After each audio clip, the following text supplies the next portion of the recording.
अस्सलाम वालेकुम नाजरीन, खुशामदीद। प्रोग्राम है हमारा ज़ियाबीतस के साथ कैसे जिएं, डॉक्टर मोहम्मद इम्तियाज़ हसन से पूछिए। डॉक्टर साहब हमारे साथ तशरीफ़ रखते हैं। डॉक्टर साहब का तारुफ़ कराता चलूँ। Doctor Imtiaz Hasan medical director हैं डायबिटिक्स इंस्टीट्यूट पाकिस्तान के, और गुज़श्ता 2 दहाइयों से ज़्यादा के बतौर कंसल्टेंट एज इंटर्निस्ट यानी कि medical being the fellow of college of physicians and surgeons यहाँ पे खिदमत कर रहे हैं मरीज़ों की, और ख़ास तौर पे डायबिटिक्स की। सच्ची बात यह है कि पाकिस्तान में और लाहौर में doctor Imtiaz Hasan is one of the best diabetologist, और पूरी दुनिया बैनुल अक़वामी तौर पे मुख्तलिफ़ जगहों पे जहाँ पे भी पेपर्स पढ़े जाते हैं, जितनी भी कॉन्फ्रेंसेस होती हैं, पाकिस्तान की नुमाइंदगी करते हैं। डॉक्टर साहब आपकी आमद का बहुत बहुत शुक्रिया। और हमारे साथ जो है मिस नादिया शेख हैं। मिस नादिया शेख को भी हम खुशामदीद कहते हैं। नाजरीन, मैं अर्ज़ करता चलूँ आपसे कि प्रोग्राम जो है इस साल 2019 में हम बातरतीब लेके चल रहे हैं। पिछली दफ़ा हमने ये बात की थी कि आखिर शुगर मुझे ही क्यों हुई। ये सवाल उठता है लोगों के दिलों में से, जिनको शुगर हो जाती है या जिनकी फैमिली में किसी को हो जाती है, तो वो पूछते हैं कि आखिर इनको शुगर क्यों हुई।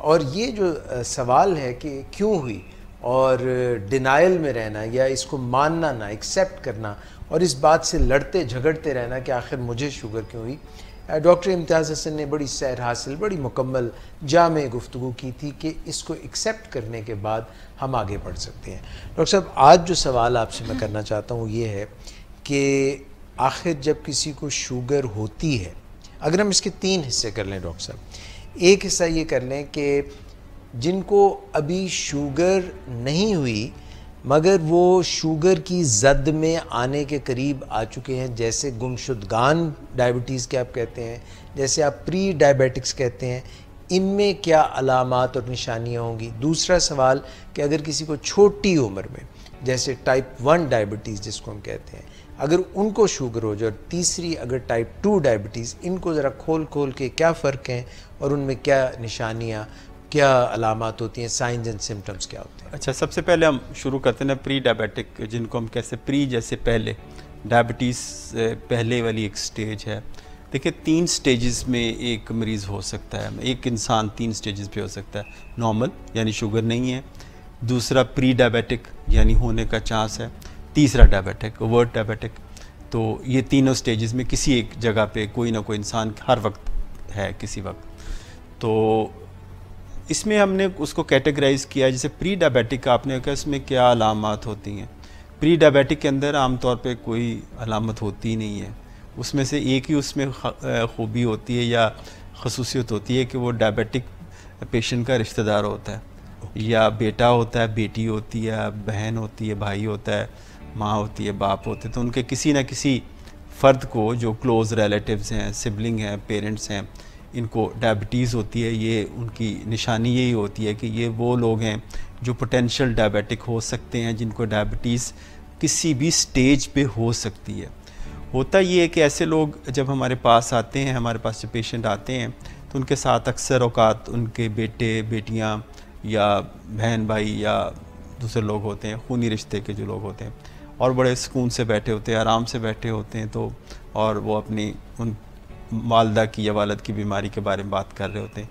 तो मैंने उनसे भी पूछता हूँ तो वो कि आप भी कुछ इसका ख्याल करते हैं कि आपको भी हो सकती है, तो उनका जवाब नफ़ी में होता है, कहते हैं हमें कहाँ हो सकती है।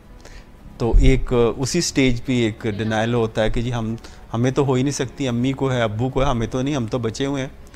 तो दूसरा, कई दफ़ा उसमें मैं उनसे पूछता हूँ कि एक मजाक के तौर पे भी कि आप पे घर में वॉक कौन करता है, वो कहते जी कोई भी नहीं करता।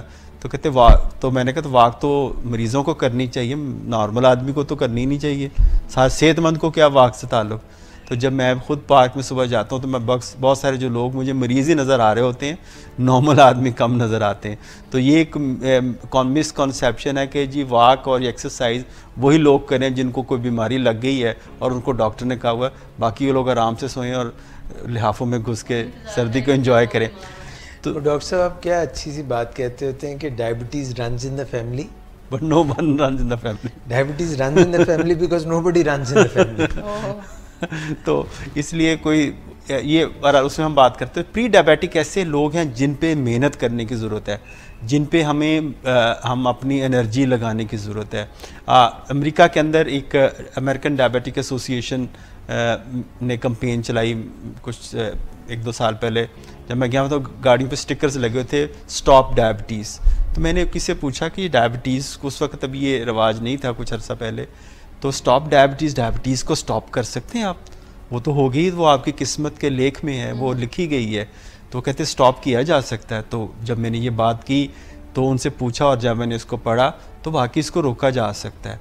तो स्टॉप डायबिटीज़ के ये वो जो लोग हैं पोटेंशियल डायबिटिक जिनको हम कहते हैं, जिनके वालदैन में अम्मी अब्बू को, बहन भाई को, किसी को डायबिटीज़ है, तो वो अपने आप को ऐसे कंसिडर करें कि उनको डायबिटीज़ हो गई है, यानी उस लेवल का अपना वो लाइफस्टाइल चेंज करें। अच्छा, हाँ, ऐसा सोचने से फिर उनको डायबिटीज़ की रोकथाम कर सकते हैं? फिर अगर वो ऐसा लाइफस्टाइल में चले जाएं जो डायबिटिक का लाइफस्टाइल है, यानी डाइट और एक्सरसाइज पे और वेट रिडक्शन के प्रोग्राम पे चले जाएं, तो उनको डायबिटीज़ नहीं होगी। ठीक है, तो आप उसको रोक सकते हैं। अगले 3 साल तक आप 60% चांस है कि उनको रोका जा सकता है। तो ये वो जो स्टेज है जिसको हम जिस पे हम रोकथाम कर सकते हैं। तो हमें जो लोग साथ आते हैं उनके अंदर के अवेयरनेस देनी चाहिए। तमाम डॉक्टर जो अगर ये प्रोग्राम्स देख रहे हैं, जनरल फिजिशियन लेवल पे जो लोग बैठे हुए हैं, तो अपने जो पेशेंट्स हैं उनके अटेंडेंट्स को भी स्क्रीनिंग उनकी भी करवाएं कि उनको भी ये हो सकती है, और उनके अंदर भी अवेयरनेस दें ताकि पूरे जो घर का माहौल है वो एक हेल्दी लाइफस्टाइल की तरफ जा सके। डॉक्टर साहब, 2 सवाल हैं। एक तो ये कि स्क्रीनिंग कैसे कराएं प्री डायबिटीज़ की, प्री डायबिटिक्स की, ये बताइए पहले। अच्छा, इसमें ना हम जब आपने बड़ा अच्छा सवाल किया है, उसमें एक तो ये है कि वो लोग कौन से जो पोटेंशियल एक तो मैंने कहा कि जिनके फर्स्ट डिग्री रिलेटिव्स को अगर डायबिटीज़ है तो उनको डायबिटीज़ हो सकती है। दूसरे वो लोग जिनका बैठने का काम है, सारा दिन सेडेंटरी लाइफस्टाइल है, वो सारा दिन बैठ के ऑफिस चेयर पे बैठ के काम करना है। तीसरे वो लोग जिनका वज़न मुकर्ररा हद से ज़्यादा है। एक तो इसमें भी थोड़ी सी हमें अवेयरनेस है कि यहाँ पे पाकिस्तान के अंदर, शायद पूरी दुनिया के अंदर, ऐसे लोगों को अपना नॉर्मल वेट नहीं पता होता है। तो एक आदमी से मैंने पूछा, एक मेरा पेशेंट है, मैंने कहा आपको पता आपका वेट कितना होना चाहिए? तो वो कहने लगा मर्द का वेट 100 किलो तो होना चाहिए। तो यहाँ पे, और कल भी एक खातून थी, मैंने उनको कहा बाबा आपका वेट नॉर्मल हद के पास आ रहा है, आप नॉर्मल कर। नहीं डॉक्टर साहब, मैं तो कमज़ोर हो गई, मुझे घर वाले और मोहल्लेदारों ने मेरा जीना हराम करके तुम तो कमज़ोर हो गई हो। तो ये जो कमज़ोर, कॉमा इन्वर्टेड कॉमा कमज़ोर जो है ना, तो ये एक मिथ है जो लोगों के अंदर कि हमारा अगर वेट नॉर्मल हो जाएगा हम कमज़ोर दिखेंगे, हमारी सेहत अच्छी नहीं रहेगी। हालांकि ये इस मिथ को तोड़ना बुनियादी तौर पे बहुत ज़्यादा ज़रूरी है। यानी हमें ये पता होना चाहिए हमारा नॉर्मल वेट कितना है, और वो जो लोग जिनका वेट ज़्यादा है उनको भी हमें स्क्रीन करना चाहिए। चौथे वो लोग जिनकी ख़वातीन जिनकी प्रेगनेंसी के अंदर बहुत सारी हिस्ट्री ऐसी आती है कि उनकी मल्टीपल अबॉर्शंस एंड मिसकैरेजेस होते हैं, यानी हो सकता है उनको इन्वेस्टिगेट किया जाए कि उनको डायबिटीज़ भी हो सकती है।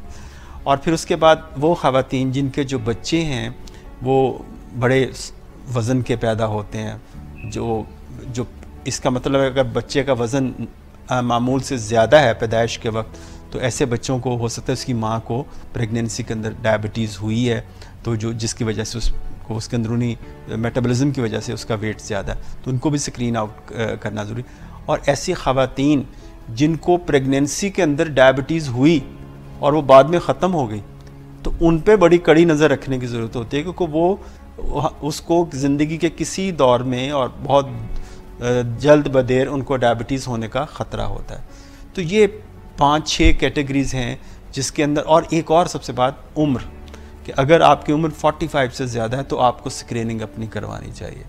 तो ये जो वो हम लोग हैं जिनकी हमें स्क्रीनिंग होनी चाहिए, स्क्रीनिंग से मुराद है कि अपना वो ब्लड शुगर चेक करवा सकते हैं और अपना हीमोग्लोबिन A1C चेक करवा सकते हैं, जो डिफरेंट, और उससे पता लग सकता है कि वो नॉर्मल हैं, प्री डायबिटिक हैं या डायबिटिक हो गए हैं। ठीक हो गया। डॉक्टर साहब, ये बताइएगा कि आपने पिछली दफ़ा कहा था कि पाकिस्तान में शरह बहुत बढ़ रही है डायबिटीज़ की, और आपने कहा जो डायबिटिक्स हैं वो तकरीबन हर 5वां आदमी पाकिस्तान में डायबिटिक होने के करीब तरीन है।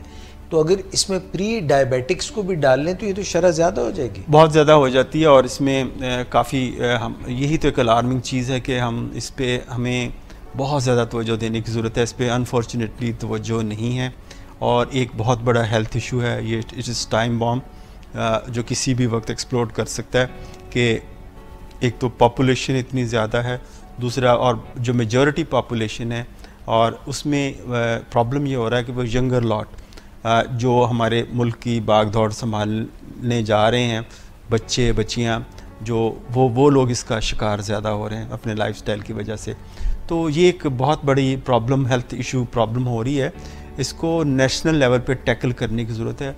अनफॉर्चुनेटली अभी हमें कोई ठोस और मजबूत पॉलिसी नेशनल लेवल पे नज़र नहीं आ रही थी। हम इसको प्रिवेंशन इसकी कैसे कर सकते हैं, हम एक बात करेंगे इस पे हम किसी दिन के, इसको प्योरली कैसे प्रिवेंट करें। तो जो दूसरा सवाल था, अभी मिस नादिया के बीच में थोड़ा सवाल रहता है उनका, तो ये दूसरा सवाल आपका था कि आपके डायबिटिक, एक तो प्री डायबिटिक में तो कोई सिम्टम नहीं हो सकती, उसमें हो सकता है उनका वज़न ज़्यादा हो। मुझे एक आपकी बात से बात याद आ गई कि आपने बताया कि ये जो है, जो वज़न में ज़्यादा हैं या जो सेडेंट्री लाइफस्टाइल है, बड़ी देर तक सीट पे बैठे रहते हैं, कुर्सी पे बैठे रहते हैं, या जिनकी कमर बहुत बड़ी है, जिनका पेट ज़्यादा फैला हुआ है, तो ऐसे लोगों को आपने कहा कि एटम अबोट टाइम बॉम्ब की तरह है, वक्त जैसे किसी भी वक्त। तो मैंने कहीं पोस्ट पढ़ी तो वो मुझे याद आ गई कि मेरे जितने भी दोस्त हैं वो मेरे अच्छे दोस्त बहुत कम हैं, पर जितने भी हैं टाइम बम है, बल्कि एटम बम है। तो आप सवाल कर लें, फिर हम जो है ना, आप बात कर रहे थे ना कि जिनके पेरेंट्स को होती है, खूनी रिश्तेदारों को होती है, उनको ज़्यादा चांसेस होते हैं कि वो डायबिटिक हो सकते हैं फ्यूचर में। और साथ में आपने ये भी कहा कि अगर वो अपना लाइफस्टाइल चेंज कर लें तो 60% चांसेस जो हैं वो अगले 3 सालों में नहीं होगा, होते हैं कि नहीं होंगे। 40% तो फिर भी हैं, लेकिन मैं ये थोड़ा ऐड करना चाह रही थी कि अगर वो अपना लाइफस्टाइल चेंज कर लेते हैं तो उनको हैबिट डेवलप हो जाएगी। एक तो लाइफस्टाइल चेंज हुआ होगा उनको, अगर तो उनको खुदा न खास्ता हो भी जाती है तो फिर उनके लिए उस बीमारी को मैनेज करना ज़्यादा आसान हो जाएगा ना। अगर होती भी तो कम तकलीफ से गुजरेंगे और उनको कोशिशें कम करनी पड़ेंगी और वो बआसानी उसको मैनेज भी कर सकते हैं। ये बड़ा अच्छा कमेंट दिया आपने। उसमें ये है कि अगर एक बंदा प्री डायबिटिक अच्छे लाइफस्टाइल को अपना लेता है तो ज़िंदगी की किसी स्टेज पे अगर उसको डायबिटीज़ हो जाती है तो उस लाइफस्टाइल का आदी होगा जो उसको हेल्प करेगा उसको अपने अच्छे कंट्रोल की तरफ। तो बिल्कुल ऑब्वियसली मैं तो ये कहता हूँ कि जो diabetic lifestyle is a healthy lifestyle, जो हर नॉर्मल आदमी को जिसको डायबिटीज़ नहीं है उसको भी यही लाइफस्टाइल अपनाना चाहिए।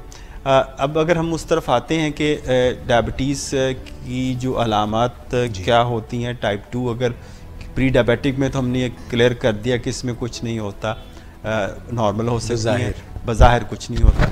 और जो टाइप अगर अंदर खाने तो गड़बड़ हल्की हल्की दीमक तो शुरू हो जाती है, दीमक तो लगी हुई होती है और उसके अंदर उसको डिटेक्ट करना आसान होता है। अच्छा, इसमें जो एक और जो बात जो हौसला अफजा मैं बात करूँ, प्री डायबिटिक भी मुझे एक बात याद आई कि अगर हम प्री डायबिटिक को रोक लें, अगर उसको वो अपना चेंज कर ले तो इसमें रिवर्सल पॉसिबल होता है, यानी आप नॉर्मल की तरफ जा सकते हैं।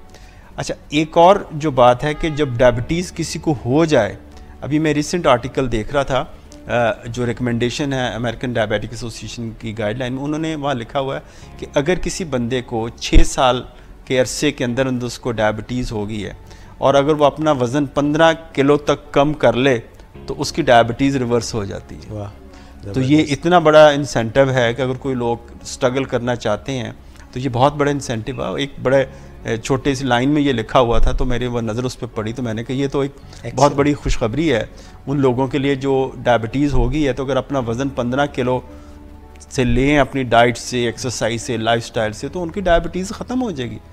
तो हम ये सोच रहे थे कि इसको ख़त्म कैसे किया जाए। अच्छा, हम जब डायबिटीज़ की जो सिम्टम्स होती हैं 50% लोगों के अंदर कुछ होता ही नहीं है, उनमें कुछ भी नहीं होता। 50 आधे लोग ऐसे होते हैं डायबिटिक के जिनको आपके पास आते हैं उनको कुछ भी नहीं होता। वो अम्मी का ग्लूकोमीटर आया तो मेरी भी शुगर टेस्ट करें तो पता चला मुझे भी शुगर हो गई है। तो ये होता है, किसी इंश्योरेंस पर्पस के लिए गए आप या किसी टेस्ट के लिए गए, कहीं कैंप लगा हुआ था, तो वहाँ पे जब जाके देखा तो जब ये चेक किया तो पता लगा शुगर हो गई है।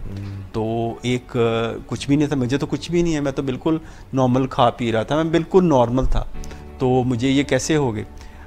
इसकी 50% में कोई अलामात नहीं होती, और बाकी जो 50% हैं उनके अंदर क्या अलामात होती हैं। वो अलामात ये हैं कि जो सबसे बड़ी कॉमन अलामत मैं देखता हूँ, थकावट, अननेसेसरी, यानी अगर आप कुछ नहीं भी काम कर रहे, आपका जिस्म थका हुआ है, थकावट से चूर है, जिस्म में दर्दें हैं, ख़ास तौर पे जो पिंडलियों की दर्द है, ये मैंने बहुत देखा है कि लोग पिंडलियों में मेरी बहुत दर्द हो रही है और चला नहीं जा रहा, कमज़ोरी महसूस हो रही है और पूरा जिस्म दर्द से चूर चूर है। और फिर कुछ लोगों के अंदर यूरिन की ज़्यादती हो जाता है, पेशाब की ज़्यादती होती है, और कुछ लोगों का वेट कम होता है, कुछ लोगों का प्यास होता है, मुंह सूखता है, और कुछ लोगों को भूख ज़्यादा हो जाती है, और कुछ लोगों को ऐसे पता लगता है कि चोट लग गई, ज़ख़म बन गया, उस पर वो ज़ख़म ठीक नहीं हो रहा, और कुछ लोगों को ऐसे पता लगता है कि कोई खुदा न खासा ऐसे इन्फेक्शन हो गई और वो इन्फेक्शन चेस्ट इन्फेक्शन हो गई, वो ठीक ही नहीं हो रही। तो जब शुगर टेस्ट की तो पता चला कि वो तो उनको ब्लड शुगर है। तो अलामात वेरी करती हैं, पर्सन टू पर्सन वेरी करती हैं, कोई भी हो सकती है, लेकिन अगर तो हाई रिस्क हैं तो हमें, यानी हाई रिस्क उन लोगों को कहते हैं जिनके पेरेंट्स जिसमें जेनेटिकली जिन लोग प्रोन हैं, तो उनको डायबिटीज़ के लिए स्क्रीन इसलिए करना ज़रूरी है। उसके बाद जो है कि इसकी जो इंटरेस्टिंगली कि डायबिटीज़ का जो ट्रीटमेंट है इटसेल्फ, उसकी कॉस्ट उतनी नहीं है जिसकी उसकी उतनी कॉस्ट, उससे कई गुना कॉस्ट उसके कॉम्प्लिकेशंस की हैं। कि डायबिटीज़ को अगर हम कंट्रोल नहीं करते, उससे जो पेचीदगियाँ जन्म लेती हैं, जो प्रॉब्लम्स क्रिएट होते हैं, उसकी कॉस्ट ज़्यादा है बनिस्बत इटसेल्फ डिजीज़ को ट्रीट करने की। बिल्कुल ठीक है। अच्छा डॉक्टर साहब, ये ख़वातीन में और मर्दों में क्या शरह डायबिटीज़ की ज़्यादा या कम है, और ख़वातीन या हज़रात में जो उसके सिम्टम्स हैं, क्या उनमें यानी कि निशानियों में, अलामात में कोई फ़र्क है? और ये भी फरमाइएगा कि ख़वातीन में अगर बहुत कॉमनली प्राइवेट एरियाज़ में फंगल इन्फेक्शंस हो रही हैं, तो क्या इसका भी डायबिटीज़ से कोई कोरिलेशन हो सकता है? बिल्कुल। देखें, डायबिटीज़ जो है एक लो इम्यूनिटी की आप डिज़ीज़ है कि इसमें जो इंसान का जो मदाफ़ियाती निज़ाम है, जो बीमारियों से मुकाबला करने का, वो काफ़ी कमज़ोर पड़ जाता है। तो इसलिए इन लोगों को जल्दी इन्फेक्शन होती है। अगर छोटा सा गला भी ख़राब होगा तो वो हफ्तों ले लेगा। स्किन का ज़ख़म है वो बहुत जल्दी होता है। इसी तरह जो जल्दी हील नहीं होता फंगल इन्फेक्शन ख़ास तौर पे ख़वातीन के अंदर, बिकॉज के यूरिथ्रा शॉर्ट होता है, तो यूरिन का जो स्पिल ओवर है बॉडी पार्ट्स पे, जहाँ पे यूरिन स्पिल ओवर करता है, तो वहाँ पे क्योंकि वो उसके अंदर ग्लूकोज की कंसनट्रेशन ज़्यादा होती है जी, तो ग्लूकोज यूरिन के अंदर ज़्यादा, तो वो it provides a good culture media for the growth of fungus और या दूसरी इन्फेक्शंस के लिए। तो इन लोगों को, ख़वातीन को अगर ख़ास तौर पे इचिंग है, इस किस्म के प्रॉब्लम है, ख़ारिश है और उस जगह पे इन्फेक्शन है, तो उसका हम फौरी तौर पे शुगर टेस्ट करवाएं, और शुगर के साथ साथ वहाँ के लिए बहुत अच्छा अपने डॉक्टर से रिव्यू करेंगे तो बड़ी अच्छी अद्वियात मौजूद हैं जो बहुत जल्दी इसको ट्रीट कर देती हैं। लेकिन उसको जो बुनियादी नुक्ता है कि शुगर को फौरी तौर पे कंट्रोल किया जाए। बिल्कुल ठीक हो गया डॉक्टर साहब। ये जो एक सोच है डॉक्टर साहब कि सब कुछ लुटा के होश में आए तो क्या हुआ, कई दफ़ा ये होता है कि हम डॉक्टर्स के पास जाते नहीं हैं, और जब डॉक्टर्स के पास जाते हैं और वो बुलाते हैं कि भाई आप 3 हफ्ते बाद आ जाएँ या 1 हफ्ते 4 हफ्ते बाद या 2 हफ्ते बाद आएँ, तो हम तब भी नहीं जाते हैं। ये फरमाइएगा कि निशानियाँ अलामात हुई, जब तकलीफ़ में आए, बहुत तकलीफ़ बढ़ गई, फिर हम डॉक्टर के पास गए या प्री डायबिटिक्स हैं वो तो बिल्कुल ही, जब उनको शुगर है ही नहीं तो नहीं जाते। आपने फरमाया कि 40-45 की उम्र के बाद जाना चाहिए। ख़वातीन जो है वो भी तकरीबन 45-50 की उम्र के लगभग उनको मीनोपॉज आ जाता है, पीरियड्स में कुछ जो है वो आ जाता है। ये जो ग्रुप्स हैं घर में ख़वातीन हैं या वैसे जनरली डॉक्टर के पास ना जाने की सोच, तो इससे सेहत पर कोई अच्छे असरात पड़ते हैं, बुरे पड़ते हैं कि डॉक्टर्स जो हैं वो कॉम्पिटेंट नहीं हैं, या डॉक्टर्स जो हैं वो खलूस दिल से ट्रीट नहीं करते, वो अपने पैसों के चक्कर में रहते हैं।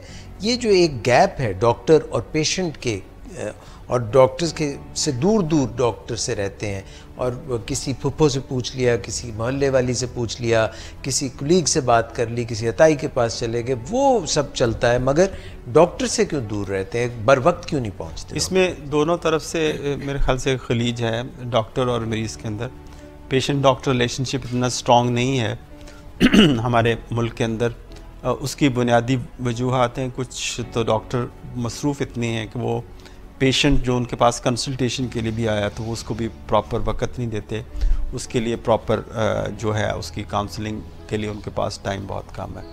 तो ऐसे जो कंसल्टेंट्स को चाहिए, अगर वो डायबिटीज़ को प्रैक्टिस करते हैं, उनको डायबिटिक एजुकेटर की खिदमत ज़रूर हासिल करनी चाहिए।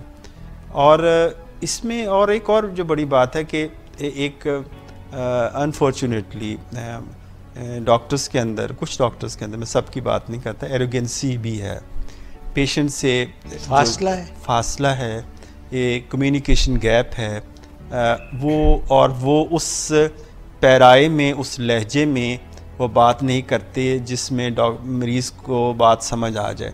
यानी अगर बहुत हाई फाई लेवल की बात करूं, बहुत बेसिक लेवल पे मुझे रह के एक बात करनी है, जो वो उस ज़ुबान में बात करनी है कि मरीज़ को वो बात समझ आ जाए सादा लफ्ज़ों में, तो ये बहुत ज़रूरी है। ये गैप नहीं, अगर मैं अपनी ज़ुबान में टेक्निकल अल्फाज इस्तेमाल करके और उनका इस्तेमाल ज़्यादा करूँ, मरीज़ के पल्ले में आधे लफ्ज़ पढ़ें आधे ना पढ़ें, और मरीज़ की अपनी ज़ुबान में मैं उससे बात ना करूँ, तो यहाँ पे कम्युनिकेशन गैप आ जाता है। तो मरीज़ समझते नहीं, उनको सादा लफ्ज़ों में समझा दिया जाए, और सादा लफ्ज़ों में, अगर वो पंजाबी बोलता पंजाबी में है, उर्दू बोलता उर्दू में है, और पढ़ा लिखा है या अंग्रेज़ी भी समझता है, उसको ज़्यादा उस पर इम्पेक्ट आता है, अंग्रेज़ी में समझा दिया जाए। तो मेरे ख्याल से ये गैप, कम्युनिकेशन गैप बहुत ज़्यादा है। क्योंकि अगर आप कंसल्टेंसी के अंदर, जर्नल प्रैक्टिस में तो ये गुजारा हो सकता है, लेकिन मेरे ख्याल से अगर हम कंसल्टेंसी के लेवल पे बात करते हैं तो ये गैप को काफ़ी कम होना चाहिए। और मेरा ख्याल है कि अभी भी स्टिल बहुत ज़्यादा काम करने की ज़रूरत है।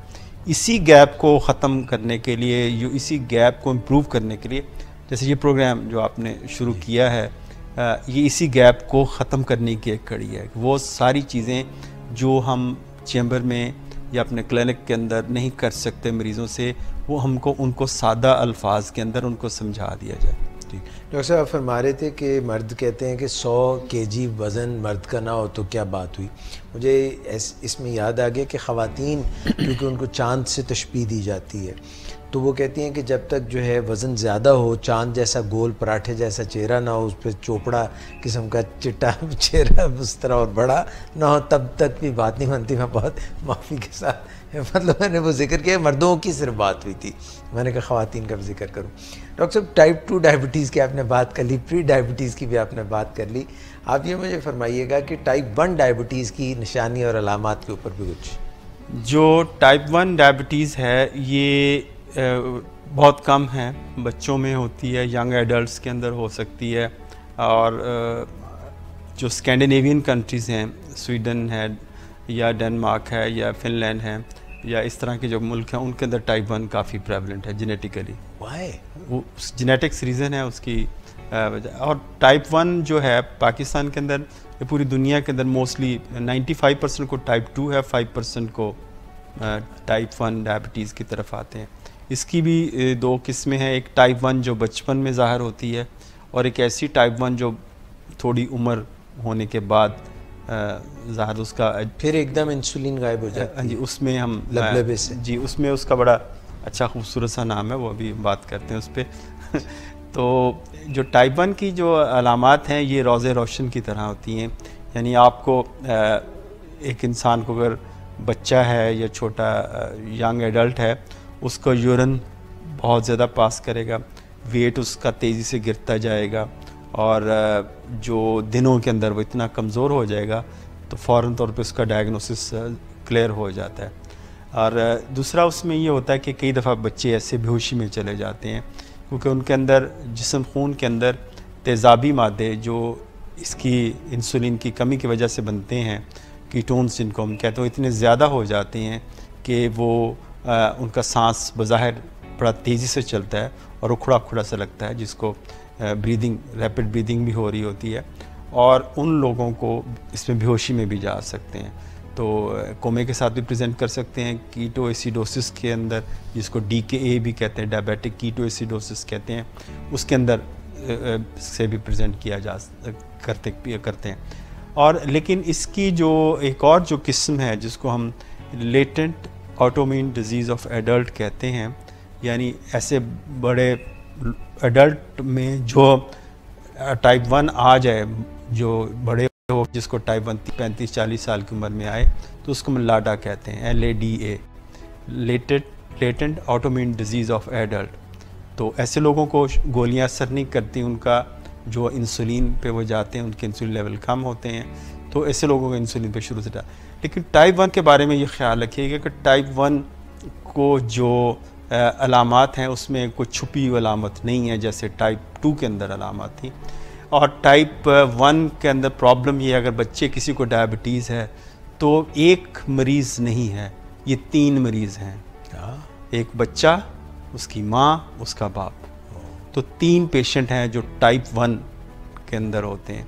बिकॉज इन और जो ये कोऑर्डिनेशन, क्योंकि मेंटली तौर पे या जहनी तौर पे मेरे ख्याल उस कर्ब से और उसी तकलीफ़ से उतना ही बच्चा शायद कम गुजर रहा हो जितने उसके जो माँ बाप हैं इस कर्ब से गुजर रहे होते हैं।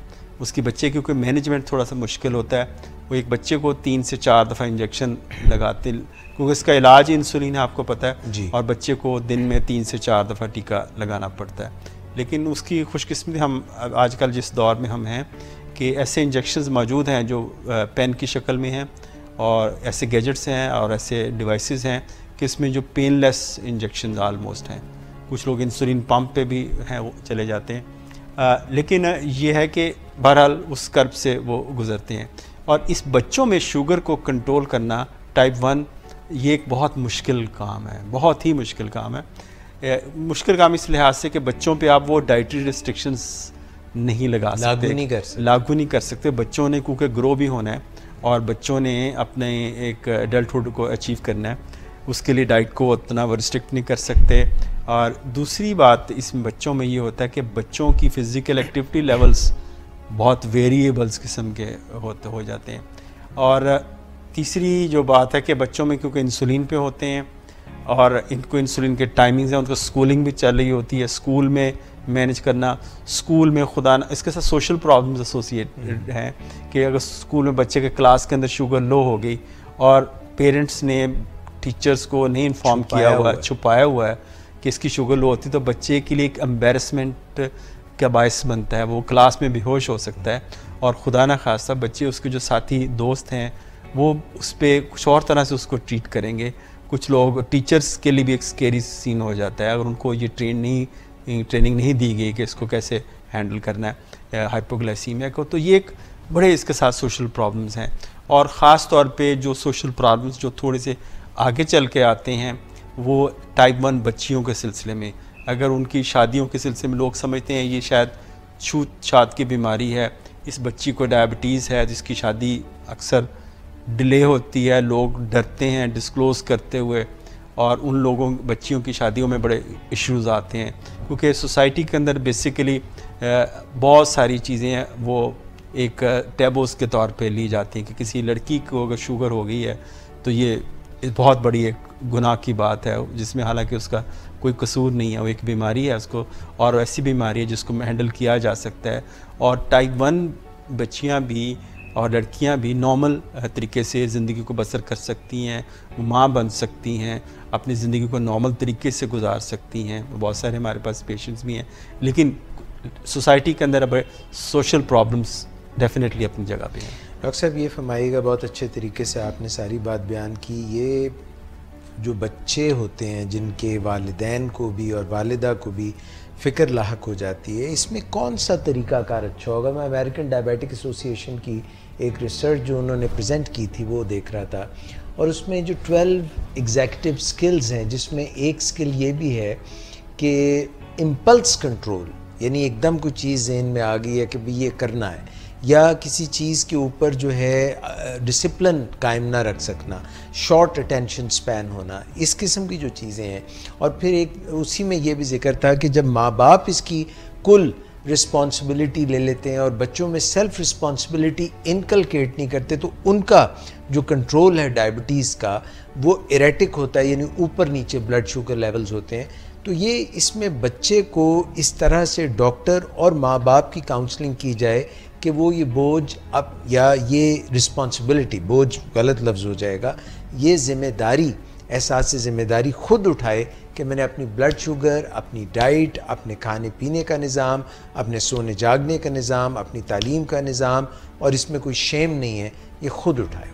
इसमें जो बेसिकली टाइप 1 में ख़ुसूसी तौर पे ये जब प्रॉब्लम आती है, बाज़ का टाइप 2 के अंदर भी प्रॉब्लम होती हैं कि जो ज़िम्मेदारी है जिसको हम एम्पावरमेंट कहते हैं, कि पेशेंट को हम एम्पावर नहीं करते, बच्चों के अंदर उसको उसको मैनेजमेंट की ट्रेनिंग नहीं देते कि आपने अपने आप को कैसे मैनेज करना है। तो उसका नतीजा मैं बहुत सारे बच्चों को देखता हूँ, वो छुप छुप के सब कुछ कर रहे होते हैं, शुगर इंसुलिन की ओवरडोजिंग कर रहे होते हैं, लेकिन उनको ये नहीं सिखाया जाता, क्योंकि माँ बाप की वजह से ओवर प्रोटेक्टेड होते हैं। वो समझते ये शुगर कंट्रोल करना इनकी ज़िम्मेदारी है जी, मैं तो इनके मेरा काम और है।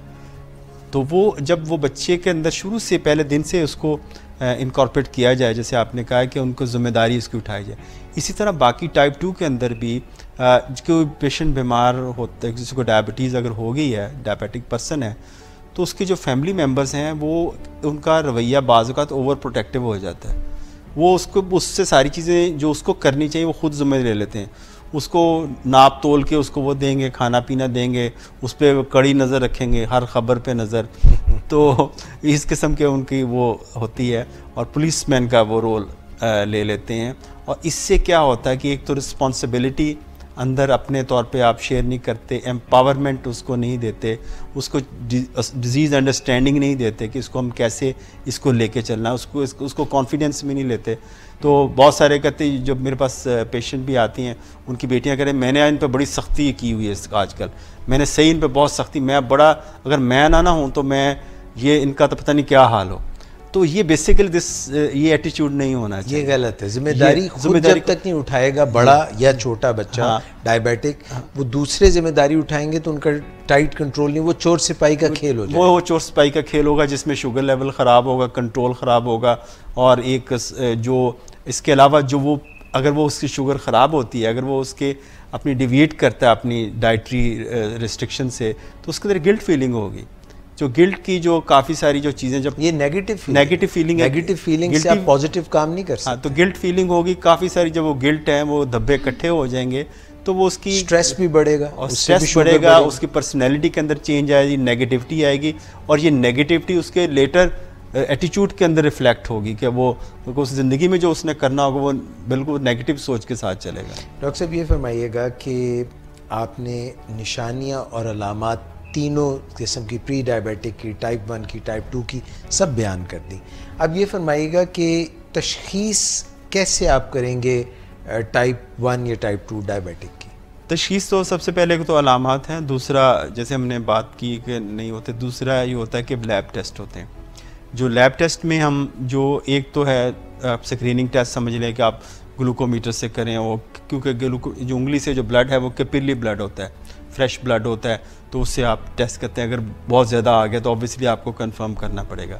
जो गोल्ड स्टैंडर्ड मेथड है कि आप प्लाज्मा ग्लूकोज, यानी ऐसा ब्लड जो वेन से लिया गया हो सिरिंज के ज़रिए, नाड़ से, हाँ, और उसको आप लैब से चेक करवाएं कि, और उसमें जो अगर फास्टिंग है तो 8 से 10 घंटे का कैलोरिक इनटेक कोई ना, यानी उस वक्त तक आप 8 से 10 घंटे कुछ ना लियो, पानी वगैरह ले सकते हैं, कोई खाने पीने वाली चीज़ ना लियो, तो उससे हम चेक कर सकते हैं। और दूसरी जो बात हम कर सकते हैं, हीमोग्लोबिन A1C टेस्ट है, उसको हम करवाते हैं। अगर तो किसी आदमी का, नॉर्मल आदमी का ये टेस्ट 5.7% से कम होना चाहिए, लेकिन प्री डायबिटिक अगर कोई है तो उसका ये रिज़ल्ट 5.7 से लेके 6.4% तक होता है। अगर 6.5 या 6.5 से ज़्यादा तो वो डायबिटिक है। लेकिन इसी तरह जब शुगर चेक करते हैं, प्लाज्मा ग्लूकोज जी, अगर नॉर्मल आदमी की 100 मिलीग्राम से कम होनी चाहिए। अच्छा जी, हाँ जी, खाली पेट नाश्ते से पहले। अगर उसकी 126 से ज़्यादा है तो डायबिटिक है, लेकिन अगर 126 और 100 के दरमियान है, ये प्री डायबिटिक है। ओके, ठीक। इसी तरह रैंडम शुगर है जो उसमें नॉर्मल आदमी की रैंडम शुगर 140 मिलीग्राम से कम होनी चाहिए, प्लाज्मा वाली। और अगर उसकी शुगर जो है कि रैंडम शुगर 140 से तो ज़्यादा है लेकिन 200 से कम है, तो ये प्री डायबिटिक है। लेकिन अगर 200 को क्रॉस कर गया फिर ये डायबिटिक। तो इस तरह हम डायग्नोसिस को कर सकते हैं A1C की बुनियाद पे और ब्लड टेस्ट की बुनियाद पे और ऑब्वियसली अलामात की बुनियाद पे। डॉक्टर साहब ये भी फरमाइएगा कि कौन सी ऐसी और दीगर बीमारियां हैं, डिफरेंशियल डायग्नोसिस क्या है, जो कि साइंस एंड सिम्टम्स, निशानियां और अलामात मिलती जुलती हैं, शुगर के करीब करीब नज़र आती हैं, पर वो हैं कोई और बीमारियाँ? इसमें बहुत सारी, अगर किसी को क्रॉनिक इलनेस है, फॉर एग्जांपल अगर कोई बीमारी चल रही है और अंदर ही अंदर चल रही है, जैसे कनेक्टिव टिश्यू डिसऑर्डर्स हैं, इसी तरह जो है ट्यूबरकुलोसिस है, वो आपको ऐसे लगेगा। डायबिटिक्स में ट्यूबरकुलोसिस के भी चांसेस बहुत ज़्यादा चांसेस होते हैं क्योंकि लो इम्यूनिटी के साथ है। तो और इसी तरह कैंसर, खुदा न खास्ता है, उसमें वेट लूज़ होता है और इंसान कमज़ोर होता है वेट लॉस का। तो हमें, लेकिन बहरहाल जैसे अगर हमारे टीचर ये कहा करते थे कि अगर आपको गली में टॉपों की आवाज़ आए, लाहौर में या किसी पाकिस्तान में बैठे, तो टांगा घोड़ा ही होगा, नहीं, टापों की आवाज़ आए तो आप घोड़े का शक करोगे, ज़ेबरों का शक नहीं करोगे। तो इसीलिए तो जो डायबिटीज़ है ये ज़्यादा कॉमन है। अगर ऐसी कोई अलामत है तो डायबिटीज़ का शक पहले होगा, ना कि हमें वो रेयर डिजीज़ का। तो अभी हम ज़ेबरों का शक नहीं होगा, हमें घोड़ों का शक ही होगा, क्योंकि ये इतनी कॉमन है। जी। आखिरी बात बताइएगा डॉक्टर इम्तियाज़ कि अलामात में अगर ठंडे पसीने, तरेलियाँ, दिल तेज़ तेज़ धड़कना, दिल डूबना, चक्कर आना, खो पड़ना, कपकपी तारी हो जाना, धुंधला नज़र आना, ये अलामात शुगर की हैं या शुगर लो हो जाने की हैं? शुगर हाई होने की हैं या शुगर लो हो जाए? ये देखें, शुगर लो होने की अलामत और शुगर हाई होने की बाज़ वक़ात ओवरलैप करती हैं। आपको नहीं पता चलता कि शुगर, जब पुरानी शुगर हो जाए तो लो कभी नहीं पता चलता। ये हाइपोग्लाइसीमिया, अनअवेयरनेस हो जाती है, और क्यों न्यूरोपैथी की वजह से वो रिफ्लेक्सेस ही नहीं होते रहते जिस पे हमें पता चले। लेकिन जो शुगर लो होने की जो अलामत हैं वो बाज़ वक़ात बड़ी खौफनाक किस्म की हमें लगती हैं। एक तो कुछ लोगों को बड़ी तेज़ भूख लगती है, कुछ लोगों को वैसे बैठे बैठे गुस्सा आ रहा होता है, वो लड़ाई कर रहे होते हैं एक दूसरे से, लड़ाई में गुस्से में गाड़ी लग गई, मार दी किसी को, एक्सीडेंट कर दिया, फिर उसे लड़ाई शुरू कर दी। और कुछ असल में शुगर लो हो रही है। असल शुगर लो हो रही होती है। तीसरा, कुछ लोगों के अंदर हाथ कांपने शुरू हो जाते हैं, कुछ लोगों के अंदर कन्फ्यूजन आ जाती है। मैंने समझा उनकी बेगम साहिबा नज़र आ रही होती है। सॉरी। तो उस, और कुछ लोगों के अंदर, क्योंकि इसमें ना दो किस्म के साइंस होते हैं। एक होते हैं कि आपके सिंपैथेटिक सिस्टम जिसमें पैल्पिटेशन, दिल की धड़कन, ये चीज़ें होते हैं, और एक होते हैं न्यूरोग्लाइकोपेनिक साइन, यानी ग्लूको दिमाग की जो हमारी जो ग़िज़ा है वो ग्लूकोज है। तो दिमाग को जब ग्लूकोज नहीं मिलता तो दिमाग अपने साइंस वो देता है, वो सिंपैथेटिक सिस्टम से अलहदा होते हैं, पैल्पिटेशन नहीं होती, उसमें कन्फ्यूजन हो सकती है और उसके साथ कई दफ़ा बेहोश हो सकता है, फिट्स पड़ सकते हैं। तो ये लो शुगर की निशानी है। और इसमें लेकिन अच्छी होती है, इसमें ड्रामेटिक रिकवरी होती है अगर आप उसको ग्लूकोज फौरी तौर पर रिप्लेस कर दें लंबा अरसे तक करने के लिए। लेकिन जो दूसरा है शुगर ज़्यादा होने की, उसमें भी होता है कि उस लोगों में कुछ प्यास ज़्यादा लगना शुरू हो जाती है, भूख ज़्यादा लगती है, टांगों में शदीद दर्द शुरू हो जाता है, और कुछ लोगों को चक्कर आने शुरू हो जाते हैं। तो ये भी हाई, लेकिन आप पिन पॉइंट नहीं कर सकते unless you check the blood sugar level with glucometer के साथ आप चेक कर लें। डॉक्टर इम्तियाज़ हसन, बहुत शुक्रिया आपका, बहुत ही आपने तफसील से तमाम मुख्तलिफ पहलुओं पर बात जी प्लीज़। शुगर आपने ये उंगली ऊंची किया, डायबिटीज़ की बात हो रही थी, अगर छोटी उंगली ऊपर कर देती तो मुझे प्रॉब्लम शुरू हो जाती। कहीं तो लिहाज। अच्छा सर, अगर एक्सरसाइज करते करते आपको ऐसे लगे जैसे आप लो फील कर रहे हैं और आंखें ऐसे भारी भारी लग रही हैं, तो फिर इसका मतलब ये तो नहीं है कि अगर तो शुगर का पेशेंट नहीं है फिर तो कोई बात ऐसी नहीं है। अगर शुगर का पेशेंट है उसको ज़ाहिर कि कोई एक्सरसाइज से पहले कार्बोहाइड्रेट लेके जाना चाहिए, कुछ खा पी के एक्सरसाइज करनी चाहिए। लेकिन एक बड़ी इंटरेस्टिंग बात है जो इसी से रिलेटेड है, और वो हम अगले प्रोग्राम में हम बात करेंगे, जो कि इससे कि एक ऐसी कंडीशन है जिसमें इंसान को शुगर तो नहीं होती लेकिन वो उसको शुगर लो होने की प्रॉब्लम फेस हो रहे होते हैं, वो हम मेरे ख्याल से अगले प्रोग्राम में हम, क्योंकि इटसेल्फ एक छोटा सा टॉपिक है, इसमें बड़ा इंटरेस्टिंग टॉपिक है, उसमें बात करेंगे। और बहुत सारे लोग उसमें आते हैं, बड़े बड़े मशहूर लोग हैं, और उसमें वो मेरे पास आए हैं और उस प्रॉब्लम के साथ आए हैं। तो 2 to 3 मिनट्स के लिए हुआ था, मुझे हुआ था, अपनी बात कर रही हूँ, एक्सरसाइज मैंने ज़्यादा कर ली थी एक्सरसाइज, तो उसके बाद मैंने पानी पिया और मैं थोड़ा सा ऐसे लेट, वो तो हो सकता है थोड़ा सा वैसे, लेकिन वो आपका सीवियर नहीं होगा, लेकिन हाइपोग्लाइसीमिया थोड़ा सा 2 मिनट के लिए हुआ था, लेकिन ऐसे यहाँ पे स्ट्रेस पड़ रहा था आइज के ऊपर। और मेरा ख्याल है कि इस बात को लेके जो डॉक्टर साहब ने फरमाया है, जी जी, कि आपने जो बात की, ये एक ऑल द गुड क्वेश्चंस, जितने भी बेहतरीन जवाबात आते हैं लाइफ में और जो इजादात होती हैं, वो किसी सवाल, अच्छे सवाल के जवाब में होता है। एक क्वेश्चन है मेरे ख्याल से वो हमारा रह गया, मैं देख रहा था उसमें इनबॉक्स में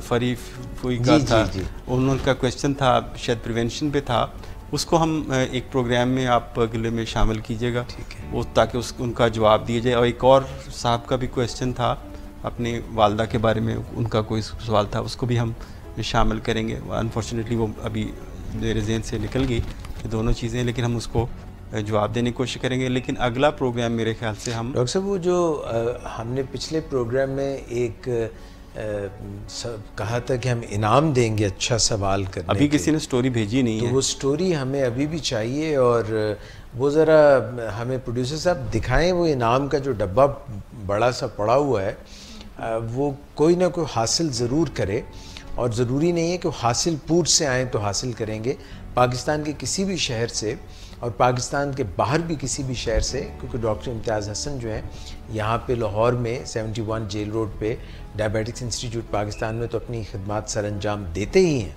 मगर कहीं से भी अगर आपका अच्छा सवाल होगा, अच्छी स्टोरी होगी, तो डिप की जानिब से डॉक्टर इम्तियाज़ जो हैं आपके लिए प्रोवाइड करेंगे, आप तक पहुँचेगा। जो है रिटन फॉर्म में भी दे सकते हैं, रिटन फॉर्म में, ऑडियो फॉर्म में, जैसे भी वो देना चाहें। अगर आप व्हाट्सएप पे छोटा क्लिप भेजना चाहें, रिटन कोई हमें इनबॉक्स करना चाहें, तो ज़रूर भेजिए, ताकि हम आपके लिए ये जो तोहफ़ा आपका इंतज़ार कर रहा है, प्यार का तोहफ़ा बना है जीवन तेरा, ये आप हमें भेजें। तो आपका बहुत बहुत शुक्रिया, प्रोग्राम में शिरकत का बहुत शुक्रिया, और इंशाल्लाह आपसे अगले हफ्ते फिर मुलाकात होगी। अपना ख्याल रखिएगा, अल्लाह हाफ़िज़। नाज़रीन, आइए आपको कराची लेके चलते हैं, जहाँ पर डॉक्टर आसिफ शेख बतौर डायबिटोलॉजिस्ट हमारा इंतज़ार कर रहे हैं, और वो हमें डायबिटीज़ के मुतालिक बताएंगे, डायबिटिक्स इंस्टीट्यूट पाकिस्तान की कराची ब्रांच।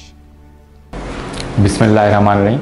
अस्सलाम वालेकुम नाज़रीन, doctor Asif Ali Sheikh, consultant physician and diabetologist, diabetic institute Pakistan, Nazimabad Karachi से आज मुखातिब हूँ।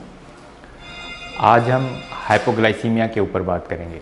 हाइपोग्लाइसीमिया क्या होता है, उसकी अलामात क्या होती हैं, हाइपोग्लाइसीमिया क्यों होता है और इसको ट्रीट कैसे किया जाए। जहाँ तक बात है अलामात की, हाइपोग्लाइसीमिया की क्या अलामात है, वो वेरी करती हैं पेशेंट टू पेशेंट। ये आइडेंटिफाई करना होता है पेशेंट को कि उनके अगर शुगर लेवल जो है वो कम हो जाए बॉडी में, तो उनको क्या अलामात आती हैं। हाइपोग्लाइसीमिया हम कहते हैं कि लेस देन 70, अगर 70 से ज़्यादा मिलीग्राम परसेंटेज शुगर ब्लड में हो तो उसको कहते हैं हाइपोग्लाइसीमिया। और जो अलामात होती हैं हाइपोग्लाइसीमिया की, वो डिपेंड करती हैं आपकी एक पेशेंट के ऊपर और दूसरा शुगर लेवल्स के ऊपर। जो आइडियल हैं लेस देन 70 के ऊपर हाइपोग्लाइसीमिया होता है। अगर ये अप्रोच करें 54 से कम, तो जो हमारा ऑटोनॉमिक नर्वस सिस्टम होता है उसकी स्टिमुलेशन हो जाती है, तो उसके अलामात आने शुरू हो जाते हैं। उसकी क्या अलामात होती हैं, सिंपैथेटिक और पैरासिम्पैथेटिक नर्वस सिस्टम जो हमारा बॉडी का होता है उसकी स्टिमुलेशन होती है। जब इसकी स्टिमुलेशन होती है तो हमें पैल्पिटेशंस फील होती हैं, घबराहट होने लगती है, दिल की धड़कन तेज़ होती है और प्रोफ्यूज स्वेटिंग होती है, पसीना ज़्यादा आने लगता है और एक बंदा जो है पेल हो जाता है, बिल्कुल पीला पड़ जाता है। अगर सो रहा होता है तो वो चीखना शुरू कर देता है या उसको नाइट मेयर्स आने लगते हैं।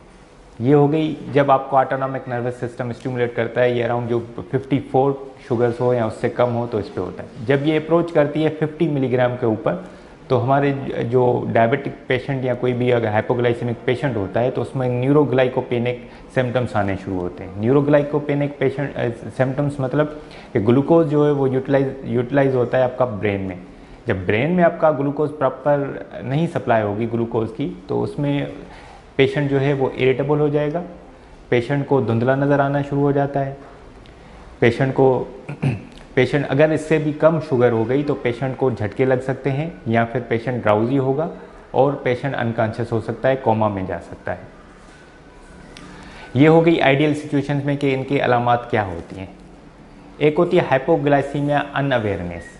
हाइपोग्लाइसीमिया अनअवेयरनेस वो होती है कि अगर ये जो हाइपोग्लाइसीमिया अनअवेयरनेस के जो पेशेंट्स होते हैं वो डायरेक्टली लैंड करते हैं सीवियर हाइपोग्लाइसीमिया में, मतलब वो न्यूरोग्लाइकोपेनिक सिम्टम्स के साथ ही प्रेजेंट कर रहे होते हैं, जिसमें कोमा हो गया। ये क्यों होता है कि जब पेशेंट को रिपीटेड अटैक्स होते हैं हाइपोग्लाइसीमिया के, तो क्या होता है, ऑटोनॉमिक नर्वस सिस्टम जो है वो उन शुगर्स लेवल्स को अडॉप्ट कर लेता है। तो उनको जो ऑटोनॉमिक नर्वस सिस्टम स्टिमुलेशन वाले जो सिम्टम्स होते हैं वो नहीं होते, वो डायरेक्टली लैंड करते हैं न्यूरोग्लाइकोपेनिक सिम्टम्स। या कुछ ऐसे पेशेंट्स होते हैं, कॉम्प्लिकेशन होती है हमारे डायबिटिक पेशेंट में ऑटोनॉमिक न्यूरोपैथी, तो ऐसे पेशेंट्स में भी ये सिम्टम्स जो होते हैं वो नहीं होते, वो डायरेक्टली लैंड करते हैं आप कोमा के साथ या फिट्स के साथ या ड्राउजीनेस के साथ। या अगर उनको एसोसिएटेड कोई डिजीज़ है, रीनल डिजीज़ है, लिवर की है, तो वो भी डायरेक्टली आपका लैंड कर रहे होते हैं।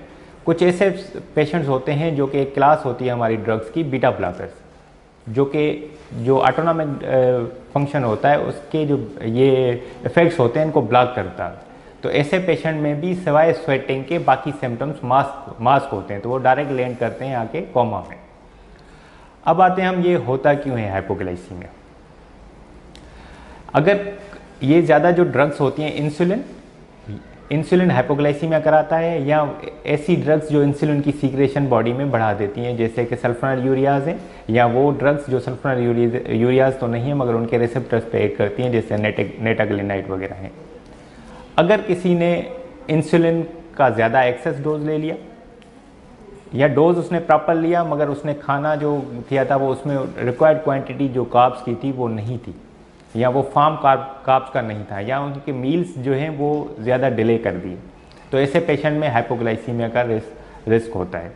या उन्होंने कोई विगोरस एक्सरसाइज कर ली, ज़्यादा नॉर्मल से ज़्यादा एक्सरसाइज कर ली, तो उसमें भी आपका हाइपोग्लाइसीमिया के चांसेस होते हैं। या अगर टेक्निक गलत है, अगर इंसुलिन लगाने की सबक्यूटेनस की जगह पे उसने IM लगा दी, तो इसमें भी हाइपोग्लाइसीमिया के चांसेस होते हैं।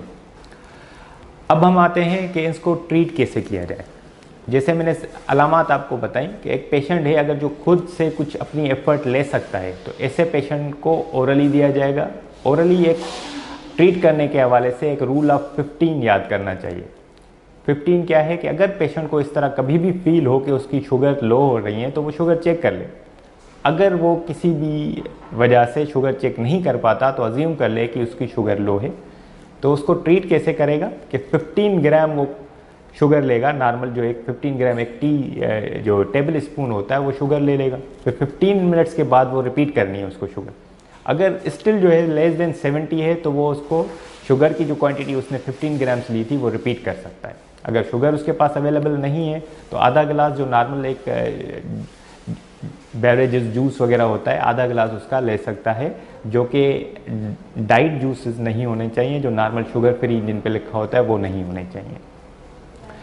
अगर सपोज एक पेशेंट है जो कि न्यूरोग्लाइकोपेनिक सिम्टम्स, ड्राउजी है, खुद से कोई एफर्ट नहीं ले सकता, तो उसके ज़्यादातर देखा क्या गया कि उसके अटेंडेंट्स जो होते हैं घर में फैमिली मेम्बर्स क्या कर रहे होते हैं, चम्मच के साथ उसको पेशेंट को दे रहे होते हैं शुगर। तो ये बिल्कुल नहीं करना चाहिए। इससे क्या होता है कि पेशेंट का रिस्क और बढ़ जाता है, चॉकिंग के चांसेस होते हैं, एस्पायरेशन के चांसेस होते हैं कि जो नॉर्मली आपका शुगर है वो स्टमक की जगह पे लंग्स में चली जाती है, तो उससे रिस्क जो है रेस्पिरेटरी ट्रैक्ट इन्फेक्शंस का बढ़ जाता है। तो ऐसे पेशेंट के लिए जो हम रिकमेंड करते हैं वो कि जब तक वो हॉस्पिटलाइज्ड है तो उसको IV इंसुलिन लग सकती है, मगर अगर घर पे है, अगर टाइम वो सीवियर हाइपोग्लाइसीमिया में है, तो उनके लिए एक घर में 1-2 फैमिली मेम्बर ऐसे ट्रेन होने चाहिए जो कि इंसुलिन लगाते हैं। तो वो एक इंजेक्शन आता है ग्लूकोगॉन किट्स अवेलेबल होती हैं मार्केट में, विथ प्रिस्क्रिप्शन मिल जाती हैं। तो वो एक ट्रेन होना चाहिए 1 मिलीग्राम, जैसे इंसुलिन की साइट्स होती हैं आपकी आर्म में लगाई जा सकती है, थाई में लगाई सकती है, बटक्स में, तो उससे जो है शुगर लेवल आपका बढ़ जाता है। जब वो कॉन्शियस हो जाता है तो थोड़ी वोमिटिंग्स होती हैं, वो एक साइड इफ़ेक्ट है, मगर वो एक वो है। अब जैसे एक पेशेंट है जिसको रिपीटेड अटैक्स होते हैं हाइपोग्लाइसीमिया की, तो वो उसको कंसल्ट करना चाहिए अपने डॉक्टर से, रिव्यू करनी चाहिए अपनी मेडिकेशंस, और उसको रीनल और लिवर फंक्शंस रिपीट करा लेने चाहिए कि उनका स्टेटस क्या है, क्योंकि अगर रीनल फेलियर हो जाए तो उसमें भी रिपीटेड हाइपोग्लाइसीमियाज होते हैं। और जिनको रिपीटेड हाइपोग्लाइसीमियाज होते हैं उनके लिए रिकमेंडेशंस क्या हैं कि कंटिन्यूस या तो शुगर्स की मॉनिटरिंग हो या फिर मोर फ्रीक्वेंट हो। फ्रीक्वेंट जैसे अगर कोई वर्क करने जा रहा है, अगर ड्राइविंग करने जा रहा है वो पेशेंट जिसको वो होते हैं रिपीटेड अटैक्स होते हैं हाइपोग्लाइसीमिया, तो बिफोर ड्राइविंग आफ्टर ड्राइविंग उसको शुगर लेवल अपने चेक कर लेने चाहिए। बिफोर स्लीप उसको शुगर लेवल करने चाहिए, बिफोर मील्स एवरी मील उसको शुगर लेवल करने चाहिए, और आफ्टर मील्स उसको शुगर लेवल करने चाहिए। Thank you. Welcome back. बहुत शुक्रिया डॉक्टर आसिफ शेख आपका, आपकी इनपुट का बहुत शुक्रिया।